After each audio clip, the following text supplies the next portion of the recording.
to do that, they needed to neutralize the threat of the American and British as well, those two navies, because they were allies with, the British were allies with the Dutch, and the Americans were allies with the British, so they knew they would, if they attacked the Dutch, they would probably start off a chain reaction, which all three powers would be at war with them. So that's why they attacked Pearl Harbor. That's a whole nother story. But that eventually led up to the Battle of Midway.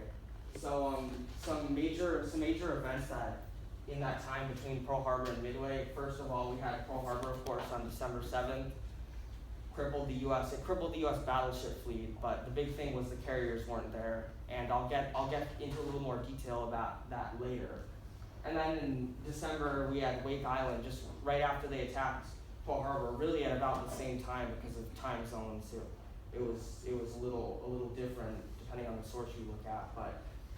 So they attacked Wake Island and then also the Philippines and a number of other places like Guam and of course the Dutch East Indies themselves, and they seized all those places. And Wake Island was like the Alamo of the Pacific. We held out for a while, and then eventually though they just had so much power that we couldn't stand up to them.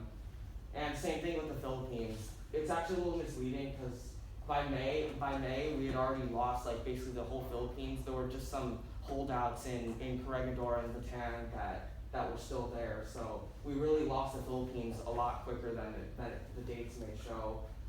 And then the carriers that were supposed to be the primary targets at Pearl Harbor that the Japanese weren't able to destroy, they became a pain in the neck soon because on February 1st they launched some raids on Japanese bases in the Marshall Islands.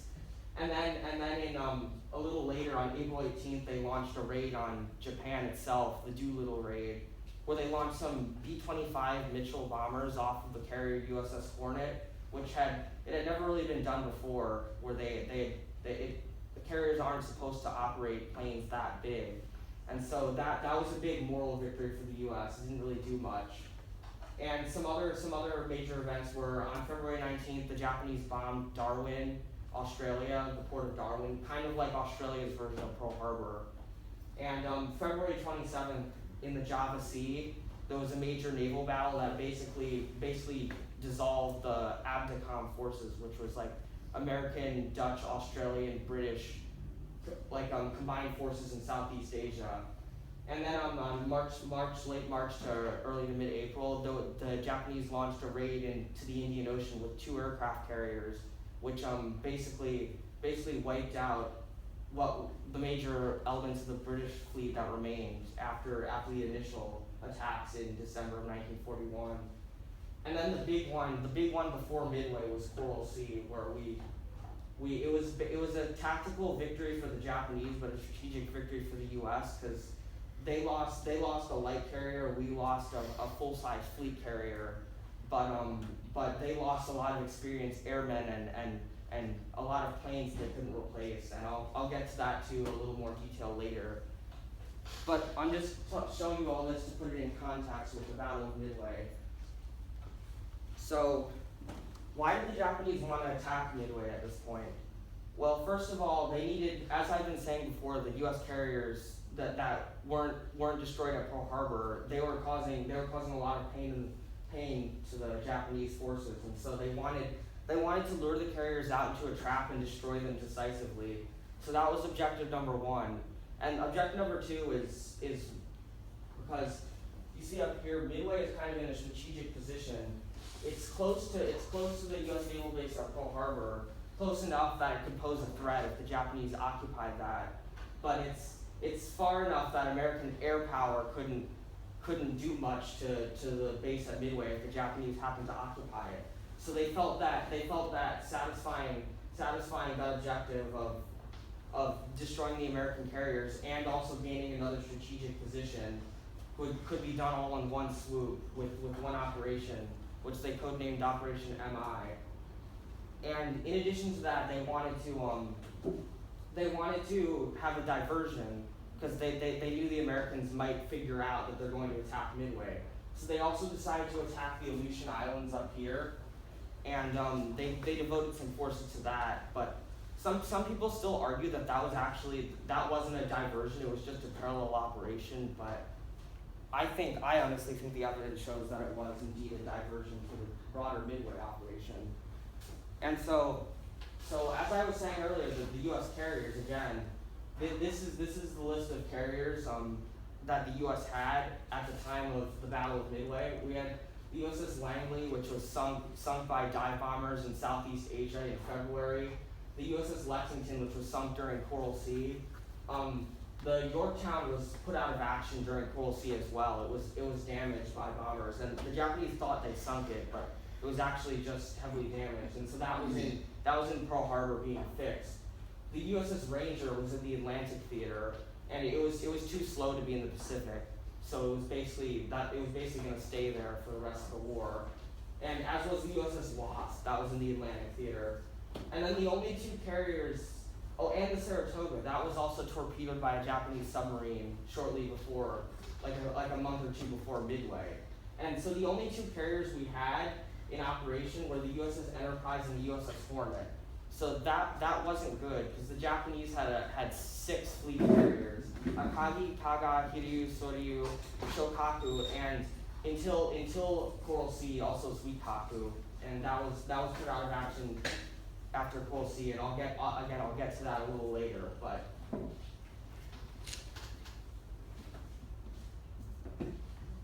so here's the plan that the Japanese came up with was they would send the main body of those 4 carriers, the first 4 carriers I just mentioned earlier, Akagi, Kaga, Hiryu, Soryu.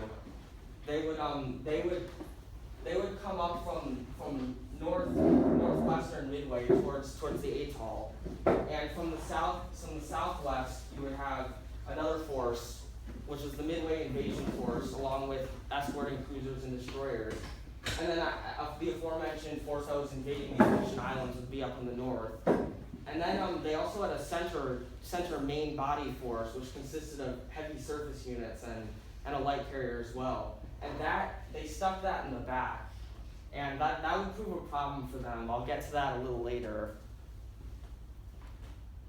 But the thing was, the Americans knew that the Japanese were going to attack Midway, because we had broken their JN-25 naval codes like early in the war, and so we knew we were intercepting all their messages. We knew that they were planning an attack, but we didn't know. Actually, I'll take that back. We didn't know it was exactly Midway yet. We just knew there was going to be an attack, and we had an estimate of the time, which was late May to early June 1942. And so the cryptanalysts at it was called Hypo, Station Hypo at Pearl Harbor, they came up with a cunning ruse.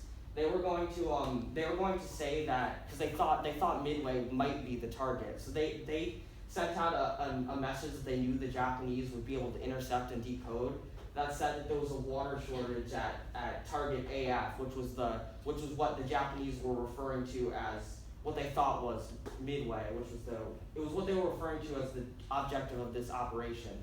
And so sure enough, a few days later, within 72 hours, in fact, they had the Americans intercepted another message that said that the Japanese forces near Midway were sending back to their HQ, there's a water shortage at target AF. So at that point, the Americans knew that AF was Midway, and so this whole operation was oriented against Midway. So this would prove to be a major advantage that the U.S. had in the battle, because once we knew it was Midway, we knew their entire order of battle, their entire battle plan, basically. So that was huge. And so basically, what we started doing, we obviously started preparing. We started sending aircraft to Midway Island, and the airbase before the battle, the airbase got to the point where it was like so full of capacity. They couldn't even fit all the aircraft in the hangars, and they were having trouble fitting it on the tarmac at times. And we also, another thing we did was, this is the USS Yorktown, which, as I said before, it was damaged heavily in the Battle of Coral Sea.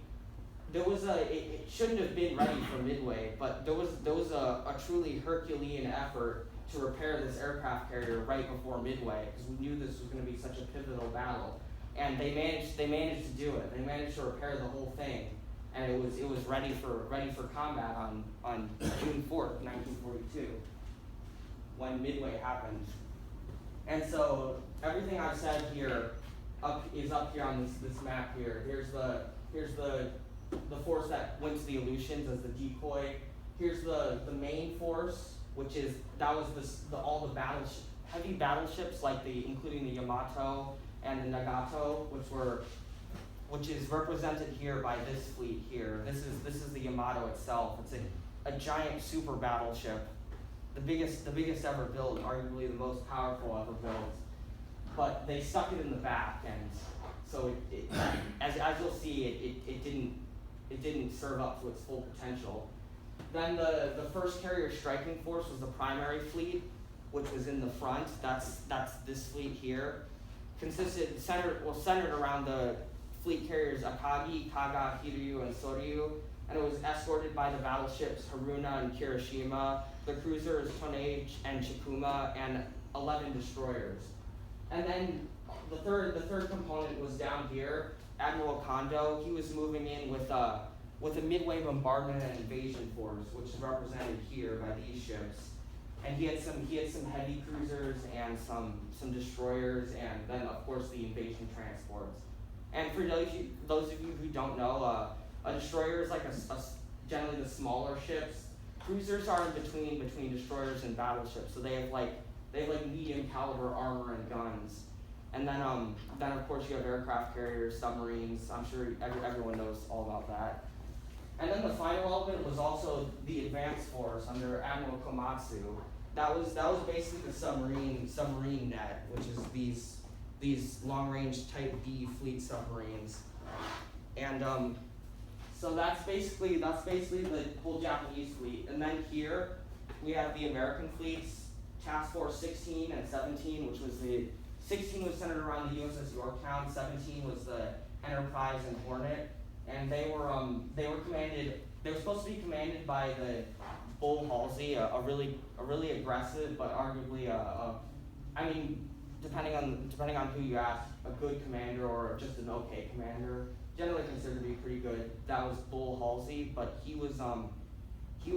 had a severe illness right before the battle, so he was replaced with Admiral Spruance, who was a little more cool, a little more cautious, but he was also a fairly good commander.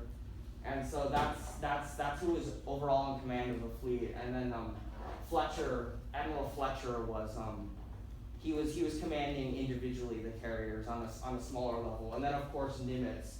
If you're wondering, Nimitz was the overall commander of all forces in the Pacific, and he was facing Yamamoto, who was the overall commander of Japanese forces in the Pacific and in this operation. So before I get to start talking about the battle itself, I want to take a little bit of time to talk about the equipment that was used in the battle, because in order to fully understand how this played out, you got to understand what types of weapons and aircraft they used. So first we have fighter aircraft. The primary two carrier-borne fighters in the Battle of Midway were the F-4F Wildcat and the A6M0. And I have a model Wildcat actually. This is a 172 scale. All of these are. It's a relatively on a little slightly smaller level compared to some of the other planes. It was very rugged. That was the big thing about it, and it had decent maneuverability, but it was no match for its maneuverability was no match for the A6M0, which is this one. This was Japan. I'm sure most of you have heard of it. It's Japan's primary carrier-borne fighters through the whole war. Actually, they never really fully replaced it, and it was extremely maneuverable, and it had pretty good. Both of them had pretty good armament, but the Zero, it had no self-sealing fuel tanks, which are basically if the fuel tank gets shot, then it seals itself up, so the fuel's not leaking everywhere. It didn't have that. And it didn't have very much armor at all, in fact, so it was very vulnerable. And Wildcats in this battle, one thing they did to try to counter the Zero's maneuverability was they developed this technique called a thatch weave, where they would I'm just gonna show it with this here, since I don't have two Wildcats, where they would like weave back and forth like this. And if a Japanese plane got on the tail of one plane, then his wingman could swing back in behind him. So yeah, that's fighters. Now we have strike planes. So this is the up here in the top left corner. This is a D3A Val dive bomber. this was their primary carrier-borne dive bomber throughout the war as well, and it was just like the Zero and basically all other Japanese planes. It was very lightly armored, and it was a slightly older design, but it's actually Valve sunk more Axis or Allied ships, than any other Axis aircraft during the war. And then here's a B-5MK torpedo bomber. Unfortunately, I don't have a model for that, but that was their torpedo bomber. This is a TBD Devastator. I don't have a model for that either, unfortunately, but that was, to say the least, that was not a very good plane at all. It was very slow, very vulnerable. It was an horribly obsolete design at the time, and this is a TBF Avenger, which is the newer torpedo bomber that we were using. Midway was actually its combat debut. So from Midway on, it was basically replacing the older Devastator, and this was a very capable plane. And I have a model of it right here. This actually isn't entirely accurate to Midway because these markings here. They started using these in 1944, and Midway in the Battle of Midway they were just using stars. Like on this SPD Dauntless up here, that was the U.S.'s main dive bomber. I have a model of that as well. And this plane was actually, unlike the Devastator, it was actually a pretty good plane. It was very rugged and well liked, and it could carry a decent bomb load. And this also has the older markings, but and also this Wildcat doesn't have completely accurate markings. They wouldn't have this yellow circle around it at the time of Midway. It would just be a plain star. And some of the planes they still had this older mark where it's the same thing as that star in the Dauntless, but it has a red circle in the middle. And they took that off right before Midway because they thought they might confuse the markings with Japanese planes. The red circle looked like the Japanese Hinomoto, which is it would not be good for friendly fire and everything. And then the Japanese fleet. This is the real deal right here. Their fleet, as I said, consisted of, the main fleet was centered around 4 aircraft carriers, like up here Akagi, that's Akagi, that's actually at Pearl Harbor, but whatever. It's a good picture of it. So, and here's the Japanese Kongo class battleship. Those were the fast battleships of the Japanese fleet. They weren't as powerful as like the Yamato that I showed earlier, but they were fast enough to escort the aircraft carriers. So they had those. Then there's the destroyers. Japanese destroyers were very good. This is a Fubuki class destroyer. It's they were called special type destroyers. That they were given that name just to show how good they were. 'Cause this class of destroyer, the Fubuki class, redefined it basically set the precedent for modern destroyer design. And then finally back here we have cruisers. Japanese cruisers were also very good, although in Midway the cruisers and battleships wouldn't see much action because it was basically completely an air battle. And then the Allied fleet, we had aircraft carriers like this. This is the USS Enterprise up here. They were comparable to the Japanese carriers. They could carry on the order of like 75 planes or so, just like the Japanese carriers. And we had destroyers here, like this is a Fletcher class destroyer. They were just starting to see service at Midway. Most of the destroyers were a little older, but they were also very good destroyers. They had very good fire control systems, and the Mark V gun on this, it was and also on this Atlanta class light cruiser up there. That gun is arguably the best anti-aircraft gun of World War II, best naval anti-aircraft gun. So that's the opposing fleets. And so the battle begins. So basically the first thing that happened at Midway was the American carriers were organized into 2 task forces, as I said. They were to meet at a place called Point Luck up here, northeast of Midway, to rendezvous there to prepare for the battle. And the Japanese were supposed to detect them, but they didn't, because they placed a submarine net too hastily, and so the American forces just went right past it. They weren't even detected by the submarine net, which really would turn out to be be bad for the Japanese later on, because they didn't even know the American carriers were in the area for a while. So they made it up to Point Luck, and meanwhile the Japanese were preparing a raid on Midway Island, because Midway had an air base and everything on it, and they needed to neutralize that in order to really prepare for the amphibious assault, which would come later with Kondo's southern fleet. So they made it past the submarine net, and reconnaissance planes from Midway started heading out to try to detect the Japanese forces. And meanwhile, as I was starting to say, they started sending some bombers, the Japanese, some dive bombers, with some fighter escorts to attack Midway Atoll. And on the way, they ran into an American recon plane, a PBY Catalina, which is like the one up there. And that recon plane relayed a famous message: many planes headed Midway, which basically, a lot of people say it kicked off the battle. Very famous message. And so the Japanese came in, they bombed the islands, bombed the storage hangars and fuel tanks and stuff. And we had some Brewster Buffaloes and some Wildcats, they were older fighters that were no match for the Japanese Zeros, and they basically did a lot of damage to Midway because we didn't have good enough anti-aircraft defenses. And so after that,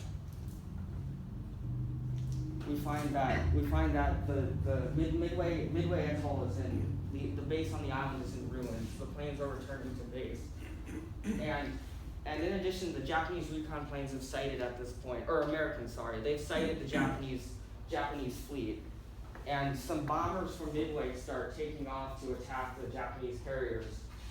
So we have some B-17s, B-25s, which are both carpet bombers, and then some TBF Avengers, which, as I said, they made their combat debut, very good torpedo bombers, and they started attacking the Japanese carriers, but they didn't really do anything.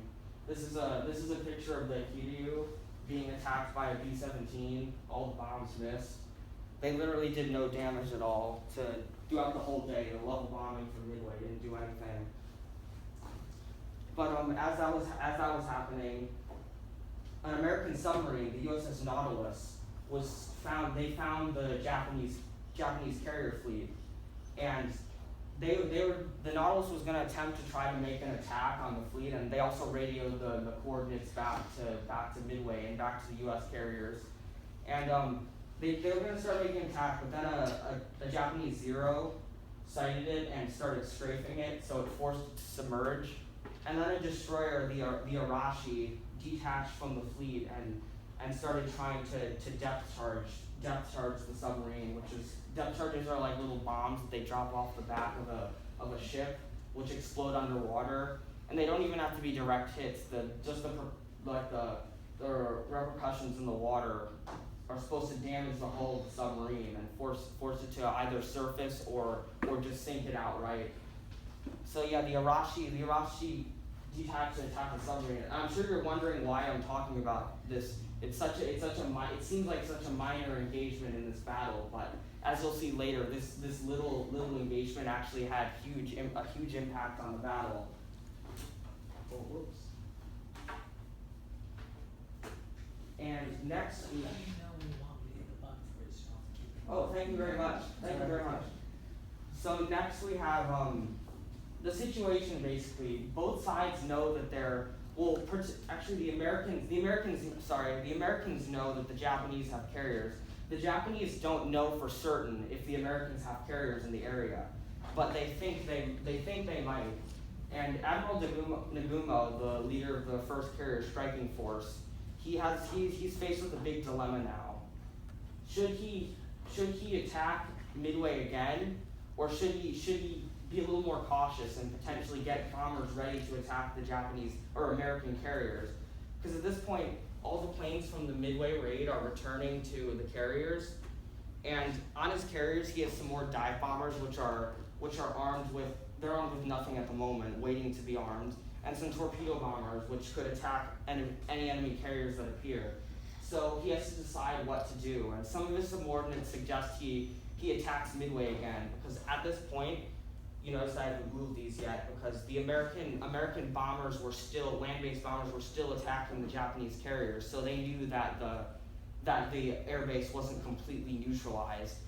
So, and a few other of his subordinates suggested that he be a little more cautious and prepare for a strike on American carriers that they don't even know if they exist yet or not in the area, but that's what some of the other subordinates suggested. And in the end, Nagumo decided to prepare for another strike on Midway Island. So he started arming his dive bombers with general purpose bombs for use against land targets. But then a few minutes later, it was complicated by the fact that a scout plane from the cruiser Tonei, which is one of these, it found an enemy fleet, and it radioed back that there was American warships in the area, but the message was very ambiguous, and so Nagumo wasn't going to take any chances, and he immediately reversed his order to keep the dive bombers arming with general purpose bombs, and he switched it to armor piercing bombs for use against ships. But the message, as I said, it was very ambiguous, and so he demanded that the scout plane report back what sort of ships were in the fleet. And it took it 20 minutes because of communication delays, and that 20 minutes was crucial because it was a bunch of time wasted, as you'll see in a bit. And so at that point, it radioed back that it had sighted one American carrier, which was probably either the Enterprise or the Hornet, one of those two carriers. And so at that point he decided to also he decided to change yet again, and he decided that he would let all the planes that were coming back from Midway land on his carriers to rearm because they were going to run out of fuel. And then after that, he would launch all the planes at once in one strike against the Americans, because his other option was just launching dive bombers on these two carriers that were ready to go already, which would have been going contrary to Japanese carrier doctrine, which stressed that forces attack it all in one strike rather than piecemeal attacks. So that was a big thing, and it was big. It was especially big because there were all these planes on the carrier decks that they were all rearming, refueling. They were all there on the decks, making the carriers extremely vulnerable. And then as you saw earlier, American recon planes and the submarine as well, USS Nautilus, had spotted the Japanese carriers, and so the American carriers started launching aircraft to make an attack on the Japanese carriers. So launching all their fighters, dive bombers. They kept a few fighters back for combat air control protection over the carriers, basically covering them in case enemy planes come to attack. But the thing was, the torpedo bombers, dive bombers, and fighters all got mixed up in the clouds because there was a lot of clouds, and so they all lost each other. So all the torpedo bombers were heading in one group, all the dive bombers were heading in another group, and then the fighters actually, because they were launching at extreme range, the fighters didn't even have range to continue escorting the dive bombers and reach the carriers.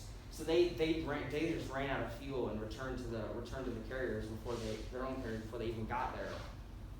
But another thing Nagumo did at this point was he turned his whole fleet, since it was heading towards Midway, he turned it towards the American carriers to meet them, because he wanted to try to close the distance so his planes could get to their fleet quicker. Which of course it has the opposite effect. Their planes can also reach Japanese ships quicker. And so basically the torpedo bombers come in. And they manage to find the Japanese fleet. And so first comes in VT-8 from the USS Hornet, torpedo bomber squadron. They come in and make an attack, and it just gets annihilated. They out of like 20 something planes they have, 15, 20 something, they have one guy survives. His name is George Gay. He made an attack on the Kaga, and right after he flew over it though, he got shot down. So really not a single plane managed to return to base from that squadron. And he did survive though, because he went in the water. He survived the crash, and he put a life raft over his head as cover. So even though the Japanese ships were all around, they didn't think to see if he was there and take him prisoner. And so he was basically floating in the water for the rest of the battle until he was picked up by a float plane later. And so yeah, that attack was annihilated. Then VT3 and VT6 from Enterprise and Hornet came in, Enterprise and Yorktown. They came in and they made their attacks, which similarly were completely annihilated. They they only launched a few torpedoes and they all missed or were duds, because American torpedoes were pretty bad at this point. They were far inferior to Japanese torpedoes. And so they were annihilated. All the Zeros were coming in to strafe them, and since they had no fighter escorts, they were basically sitting ducks, to add to the fact that they were these awful Devastator bombers and it was a recipe for disaster. And meanwhile the dive bombers, they took a slightly different course to the south a little more, because they got lost in the torpedo bombers. And they suddenly come up on this area where they think they're about to find the Japanese carriers, and then suddenly there's nothing there at all. It's just open ocean, and they're confused, because based on all the recon reports and stuff, the Japanese fleet was supposed to be there. But if you remember, he had turned his fleet towards the carrier, so it wasn't going towards Midway anymore. So the commanders of the squadrons are they're also faced with a dilemma. Do they continue looking for the Japanese carriers and risk running out of fuel, because they're already running low on fuel? Or do they just go back to base and refuel and possibly waste a bunch of time, but on the contrary, possibly save the lives of their pilots? And the guys commanding the squadron, among them Dusty Cleese, he ordered his squadrons to continue looking for the carriers, and then they hit something really lucky. Suddenly they find that, remember the destroyer Arashi earlier I was telling you about? This destroyer, it had been attacking the USS Nautilus, which had escaped, by the way, and now it was steaming back towards the Japanese fleet, and it wasn't zigzagging or anything. It was going at flank speed. So the Americans knew that it was going somewhere important. So they decided to try to follow the path of that destroyer, see where it was going. And sure enough, it leads them right towards the Japanese carriers, and all of a sudden they're right there. And to make matters better for them, if you remember, this was right after the torpedo bombers were attacking. So all the Zeros that were defending the carriers were down here at the water in the front. Huh? Oh, whoops. They were all at the front at the water level, whereas the dive bombers are coming up from above. So all the anti-aircraft defenses were oriented away from the bombers. So they basically they meet little resistance when they're coming in. Oh, thank you, sir. And here we go. The dive bombers come in, and in this they called it the 7 minutes of fame, I believe. It was the 7 minutes that changed the entire course of the Pacific War. The dive bombers came in and attacked. They attacked. The problem was they were all attacking the Akagi at first, and some bombers from Yorktown were attacking Soryu, and Cleese, fortunately he was the commander. He fortunately broke off with a few other bombers and decided to attack the Kaga, because there were so many planes going in at once that there were mid-air collisions almost. So at this point there's bombers attacking 3 carriers, and in a few minutes all 3 carriers are hit with bombs, and they're all burning. And all but the Hiryu is at least damaged. So right there, 3/4 of the Japanese carrier force was just eliminated. And next slide, please. Here's some. These actually aren't pictures of the dive bombers attacking, because I looked everywhere. I couldn't find any, because it's in the frantic battle. It's hard to get pictures and stuff, especially back then. But these are pictures of bombers attacking the Japanese carriers before, like the B-17s, B-25s, the level bombers. This is another picture of Hiryu, and this is a picture of Akagi, and that's probably the destroyer Milwaukee, which was its plane guard destroyer going behind it. And a plane guard destroyer is basically like every carrier or most carriers would have a destroyer traveling behind it that would pick up any planes that were attempting to take off or land from the carrier and didn't. They fell in the water or something, and they would pick up the airmen. So that's probably what that is. Next, please. So yeah, as I said, the Japanese carriers were annihilated. Although there was one left, Hiryu remained unscathed, and the Japanese were really angry now that they just lost 3/4 of their carrier force. So with what remained of their forces on Hiryu, they decided to mount an attack because they were all ready to go basically. And so they launched them, and they followed the American planes back to the carriers, the American dive bombers. So they followed them, and they led them right to the USS Yorktown.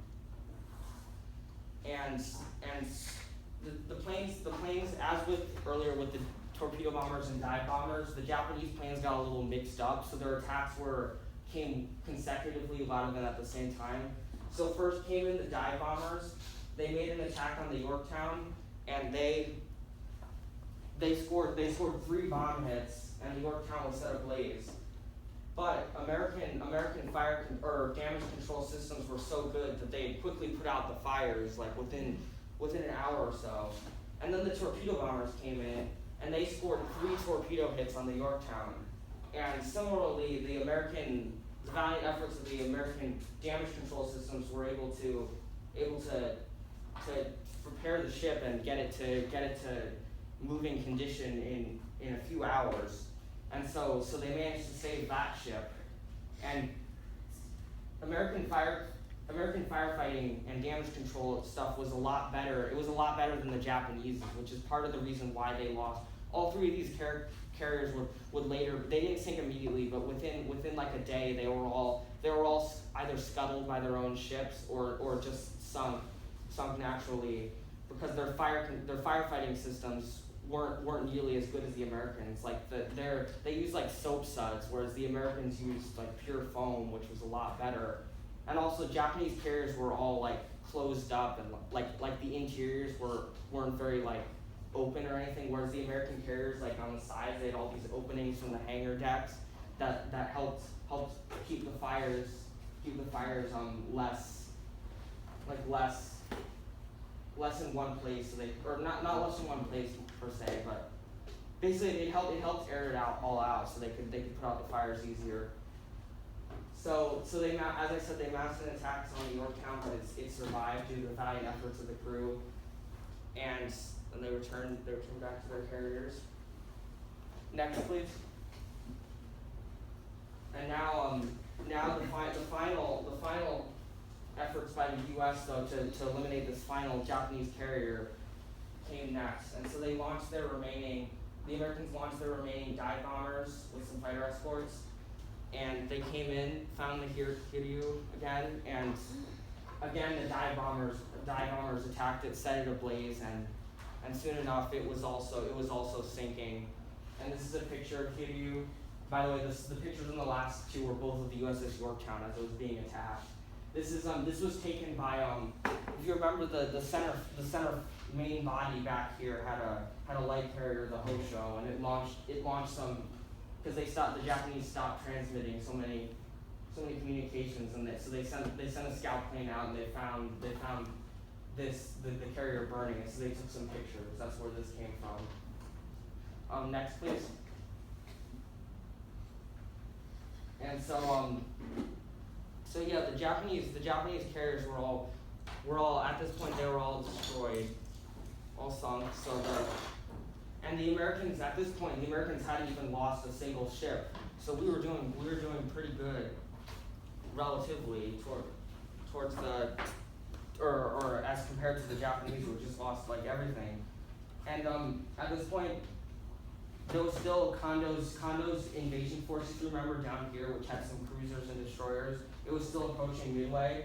So once they returned, the planes returned to the carriers from bombing Kiryu, they rearmed and they took off and went back to attack the invasion force down here, and 3 waves of dauntless dive bombers up here attacked the Japanese cruisers Mikuma and Mogami, which there's an interesting little story about that. Earlier in the battle, the submarine USS Tambor had sighted this force, and the commander of the Japanese cruisers had ordered them to do a 45-degree turn in order to avoid any possible torpedoes that were coming in from the submarine. So they all made their turns, but the Mikuma, which was the 3rd cruiser in the line, there were actually 4 of them, accidentally made a 45-degree turn. It heard the message wrong, and Mogami, or made a 90-degree turn, sorry, while the rest of them made the correct 45-degree turn. And so the Mogami crashed right into the Mikuma, and so the Mogami's bow was like, I don't have a picture unfortunately, but it was like blown off basically, and Mikuma sustained some substantial damage as well. But they were both of the ships were vulnerable, and all these dive bombers came in and bombed them 3 waves. And these are both pictures of Mikuma. It was a Mogami class cruiser, like the lead ship Mogami, which crashed into it. And yeah, it's burning here. You can see here. Actually, you can get to see kind of well the 8-inch guns. You don't often get to see that. And a lot of pictures are so blurry or taken from such far distances. It's hard to see the weapons, especially of the ships, and minor details like that. But Mikuma would sink. They did sink it. Mogami managed to get away. Next, please. And so the battle wasn't over yet, though. There was still, the Japanese would still have one last chance at revenge. So what happened next was once the American planes returned to their carriers, a lot of the planes actually landed on from Yorktown landed on Enterprise and Hornet, because they fixed it up to operating capability, but it still couldn't really. It was still listing a little bit, like to the side, so they couldn't really recover planes on its flight deck. But they sent it back, steaming back with a destroyer, the USS Hammond, towards Pearl Harbor, while the rest of the fleet went to rejoin the other task force with Enterprise and Hornet. But the Japanese submarine I-56, which was part of that earlier submarine that had been so ineffective before, finally it finds something. It finds the Yorktown and the Hammond returning to Pearl Harbor, and it fires some torpedoes, taking the ships completely by surprise, and both ships are hit, and both ships sink.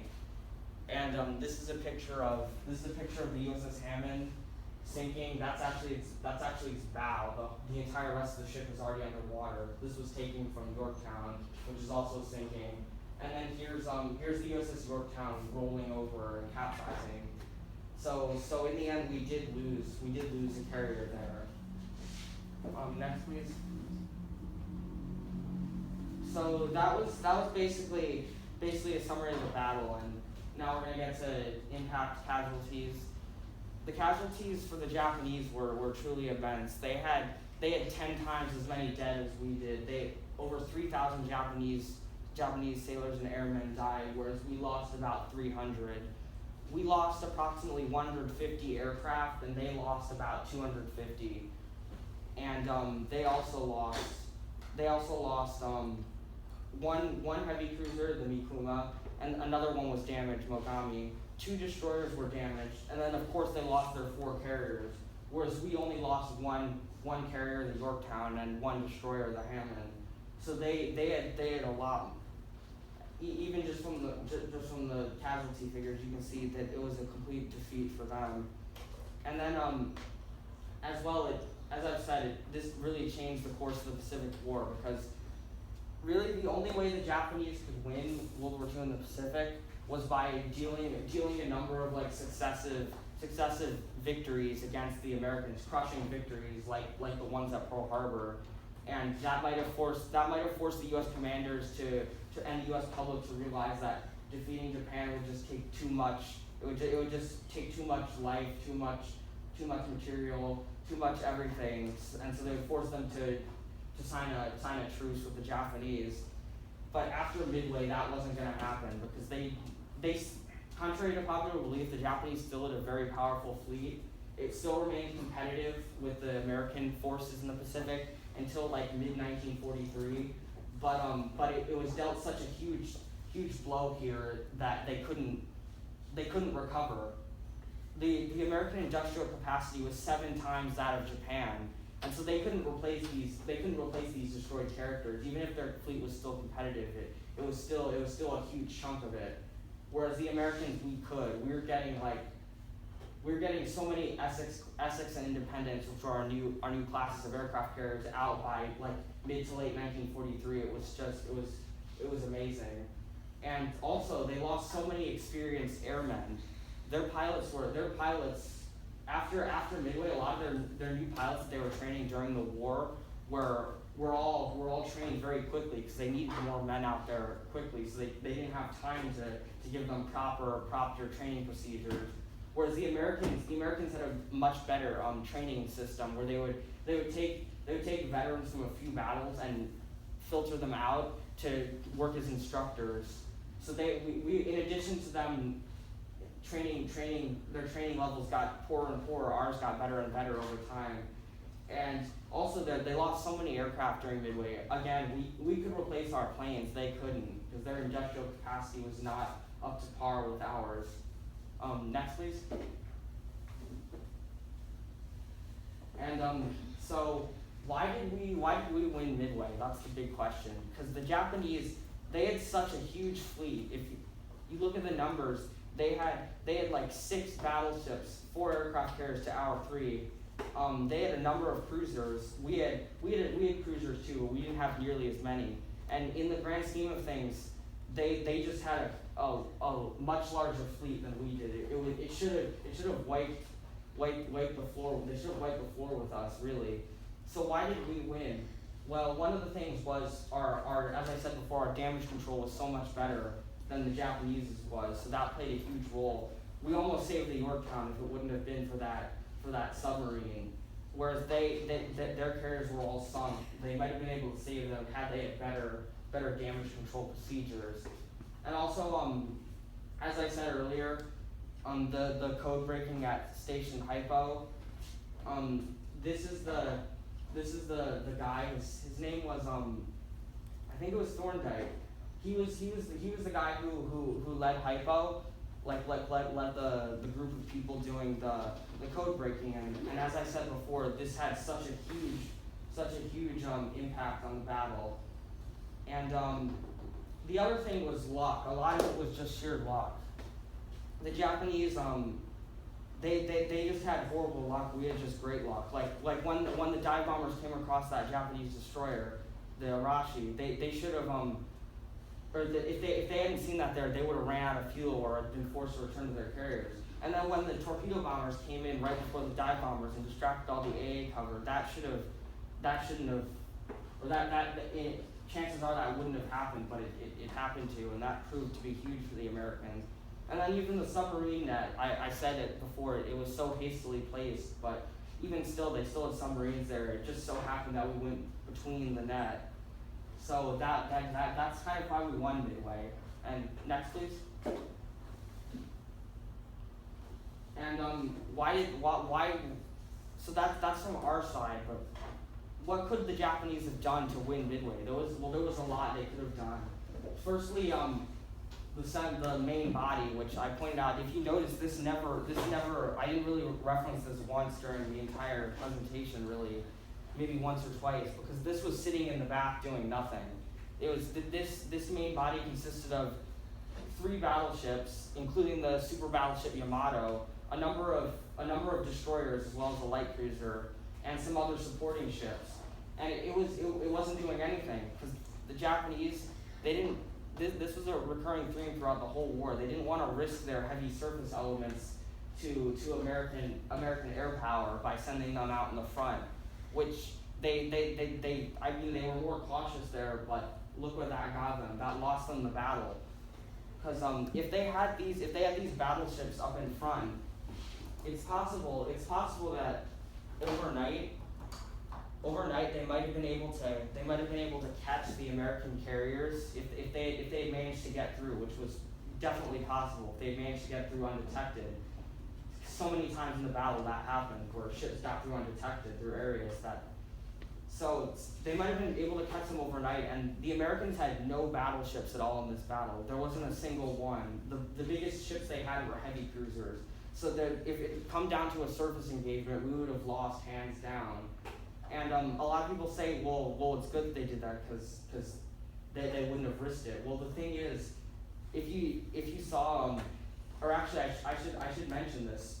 After the battle, the commander, Spruance, American commander, he was often criticized for letting all the surface elements, like these battleships and the remnants of this fleet, he was criticized for letting them all escape, because they all managed to escape. So that was the reason why he did that, because a lot of his planes, like all the Devastator torpedo bombers that were destroyed, there was very little left of those squadrons, so he didn't want to attack with fewer squadrons. And if you see there, if the Americans, who were the ones that won the battle, and their carrier forces they weren't as good as the Japanese's in quantity, but they were still relatively powerful. If you see there, after a few engagements, their forces are already depleted. If the same thing happened, if they're attacking the battleships, then all their planes are depleted, their squadrons are depleted, then they don't have anything left to attack the carriers, so the carriers are free to attack them. Or vice versa, if the planes attack the carriers, then the battleships basically have a free pass in because they don't have enough planes to get rid of them now, withdraw them, or push them back now. And another thing they could have done was, before I referenced the Battle of the Coral Sea, that was two Japanese fleet carriers, the Shokaku and Zuikaku, took part in that battle. This here is the Zuikaku, and Shokaku was damaged in that battle. It was put out of service, but Zuikaku wasn't. Its air wing was just eliminated. But a lot of historians think that the Japanese, if they could have consolidated the remnants of Shokaku and Zuikaku's air groups, which were both at like half strength, and then put them all on Zuikaku, they could have had a fifth carrier in the battle ready to go, and that would have made the odds against the Americans even greater and potentially guaranteed them victory there. But the reason why they didn't do that, because Japanese were very traditionalist, and their doctrine was that carrier groups always operate. The carrier air wings always operate with their own carriers. They don't mix them at all. So they weren't willing to mesh the air groups together, which possibly if they had done that, it could have changed the course of the battle. And also, as I said, the reconnaissance. They could have done a lot better with the way their reconnaissance was done. If they hadn't been they were so hasty to put out their submarine net because they wanted to make sure they detected the American ships so far ahead of time, which came to bite them later because they didn't detect them at all because of what they did. And they're also the reconnaissance planes. Like this is a Jake reconnaissance plane, a typical one from a cruiser. Their reconnaissance discipline wasn't as good as it should have been. Like it took, as I said before, it took 20 minutes for that one scout plane to relay back information about the American fleet during the battle, which impacted Nagumo's decision and actions, which could have cost them the battle as well. So next, please. Or I believe that is it actually. So yep, that's everything. Thank you very much everyone for coming.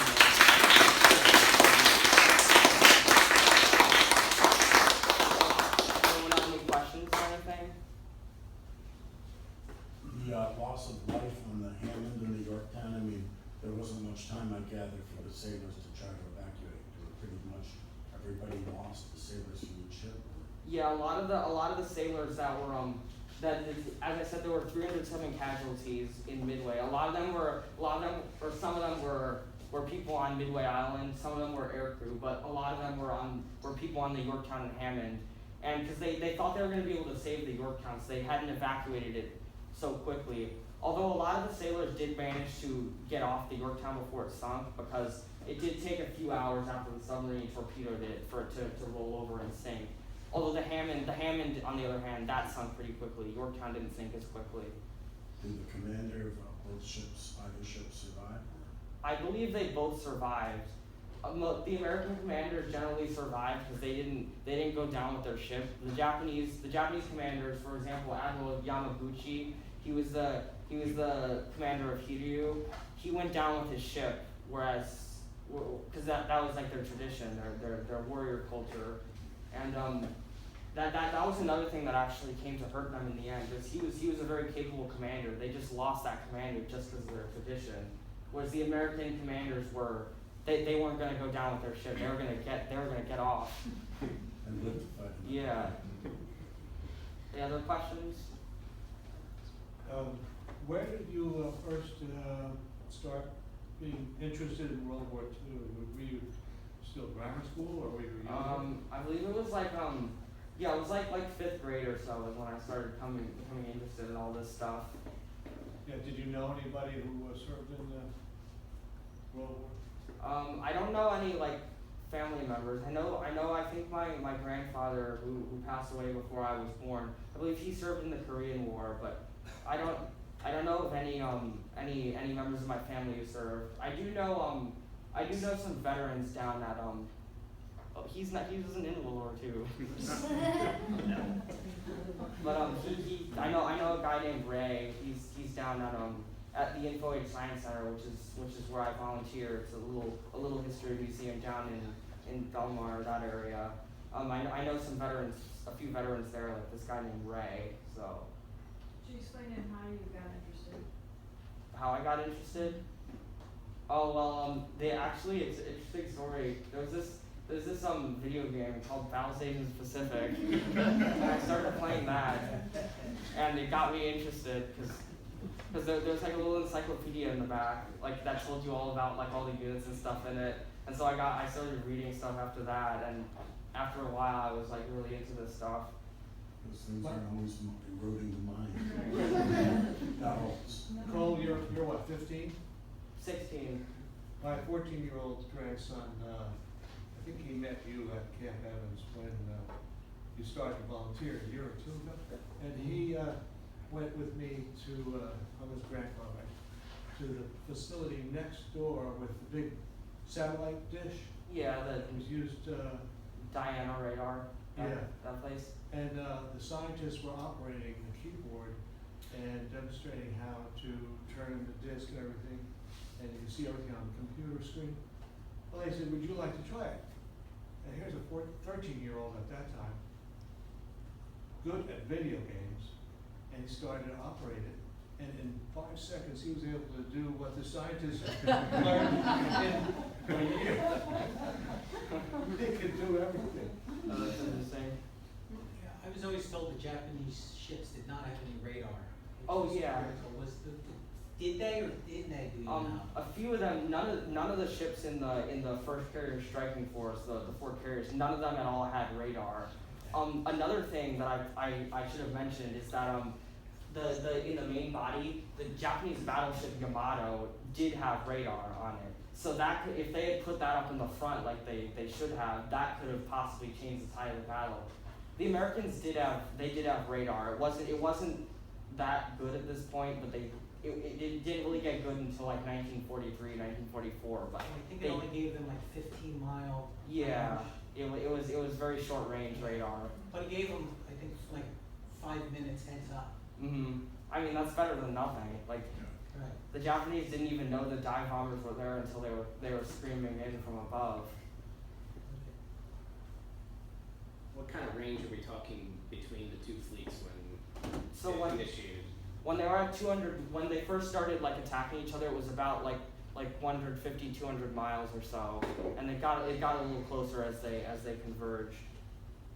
That was why when they first started attacking, the Americans they thought it was more important to get as much stuff in the air as quickly as possible to hit the Japanese. So they started as they launched their Wildcats and stuff. The Wildcats didn't even have enough range to keep escorting the dive bombers and torpedo bombers to the carriers. So that's why they had to turn back.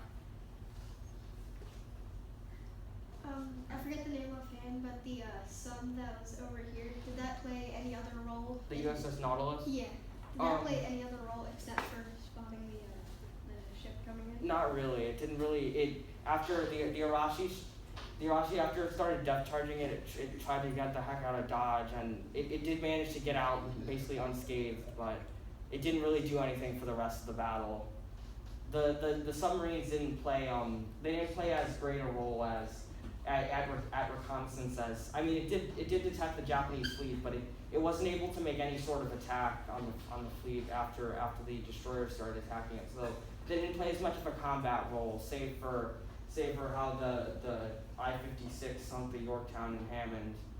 Like the Battle of the Philippine Sea, for example, which was later in the war, submarines played quite a large role in that battle as opposed to Midway.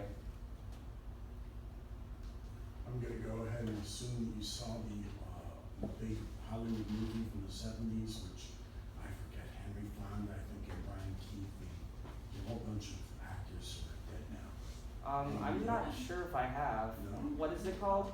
Midway. I don't think I have. I don't think I've seen that. Oh, I mean, well, Turner Classic Movies, it's one of the most remote their weekends. We'll fix Lousy that. weather. Busy Since playing it's lousy games. weather. Yeah, you should, I'm sure it's on Netflix. But I spend most of Memorial Day weekend, especially with the lousy weather, watching Turner Classic war movies. And Midway they show, well, they must have shown Midway, they show it very well. That's interesting. Yeah, it's Probably it was took it 3 out of the hours. library. It was like Tora. In the 70s, we were sort of revisiting our World War II past, and enough time had elapsed since the end of the war. And they would, Hollywood would devote lots of money and big stars to, trying to make people come out and be successful. But it was at least 3 hours to try to do as much historical Yeah, justice as that was in Censor Round when it first came out. Oh, that's right. If you remember. They had, I feel better to tell you. They no longer Our use, technology back then. they no longer use the word japs and nips and things like that. Midway was never invaded, correct? Yeah, they after the It was Caribbean bombed, got but sunk. not invaded. Yeah, they actually did. I didn't mention before, but I'll mention it now. In February of 1942, December 1941, the same day as Pearl Harbor, December 7th, two Japanese destroyers, Ushio and Sazanami, bombarded Midway Island with and they succeeded in damaging some hangars and stuff, and then they retreated. They didn't really do anything else. And then February 1942, they did a Japanese submarine surfaced and shelled the island a little bit, and then retreated. So Midway was hit before the battle, but and then of course as I showed, they bombed the island, Japanese bombers, but they never did invade it. And they probably could have they definitely could have overwhelmed the defenses and took the island if they had the opportunity to, like their ground forces. The main problem would have actually been resupplying it, because Midway is quite a distance from any other Japanese controlled base. It was closer to Hawaii, which it was out of range of American air power on Hawaii, but naval assets from there were still quite close. So maybe they could take it, but how would they hold it? Yeah, it might have been difficult to hold. It's really small, it's only a few square miles, Mhm. area. There's actually two islands. There's Sand Island and East Island, and then there's a few other minor ones that aren't populated or anything. Do you know the square miles that they are? I'm not sure, but I don't think it's more than a few. Like, They're small. yeah, very small. I think they got Wake Island, and they held Wake, Mm. and that's about as far as it went. Yeah, they got Wake, they got Guam, The Marshalls. Marshall Islands, all the East Indies. They were gonna invade, if they won Midway, they might have actually invaded Fiji and Samoa. They were planning on doing that, but that never came to fruition. And they were also thinking of possibly invading Hawaii after Midway, but that kind of that's at the extreme of what they could have ever done. Even that's a bit far fetched, because it's so far from the Japanese bases, and the garrison on Hawaii was so large that I don't know. It wasn't so much naval forces, because if they had won Midway, they definitely would have had the naval power, at least in late 1942, to overwhelm any other defenses at Midway. Or at Hawaii. The problem would have been land forces, because they had so many troops committed in all across the Pacific and in China. They had millions of troops held up there, so it would have been hard to spare spare any significant number of forces to invade Hawaii. Sure, and then I think they were in Atukista Mhm. too, which was pretty far. Yeah, they got those two. There were also plans to invade like mainland Alaska, but also those never came to fruition. Any other questions? How long did it take with the Did- battle?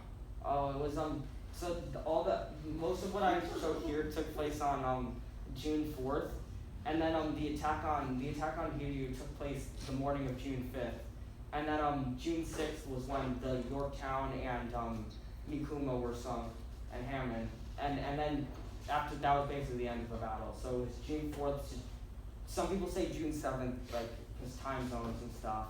It's all a little different, but so that's basically how long it took. Any other questions? You named the 4 carriers and a couple of cruisers. All Do you have of the them? names of all the destroyers on the Japanese side? I don't have them. I don't have them off the top of my head, but I do have a sheet here with the entire order of battle if you want to see it. I could name all the cruisers and battleships and aircraft carriers, but not the destroyers or submarines. Next time. Oh, is this the 75th anniversary of the Yeah. Battle of Midway this year? 75th anniversary. Is that what inspired you to do the presentation? I guess sort of, yeah. In 74, 76, I hope we would have done it anyway. I have a suggestion for everyone if you're interested. In May, I took a walking tour of Fort Hancock, and they have all these volunteers who are knowledgeable about World War II. It takes about all the military history of San Diego, but particularly they focus on World War II. You learn about all the submarines, German submarines that were just off the coast of New Jersey here, and all the steps that were taken with the gun placements, and they have all these volunteers. It's in the evening. I think they do it on a Friday night. They did in May, and they're going to do it again in October. So if you keep an eye on Sandy Hook, because it's a federal park. Did you do the last one? I went. Yeah. I think I went. Yeah, I think we did one. I mean, I don't know if yeah, it's the I same mean, thing. not everyone had a great one. Thank you very much.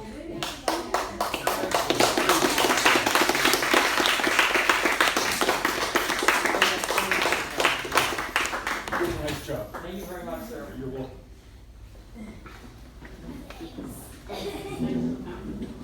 All right, let's go see how it goes.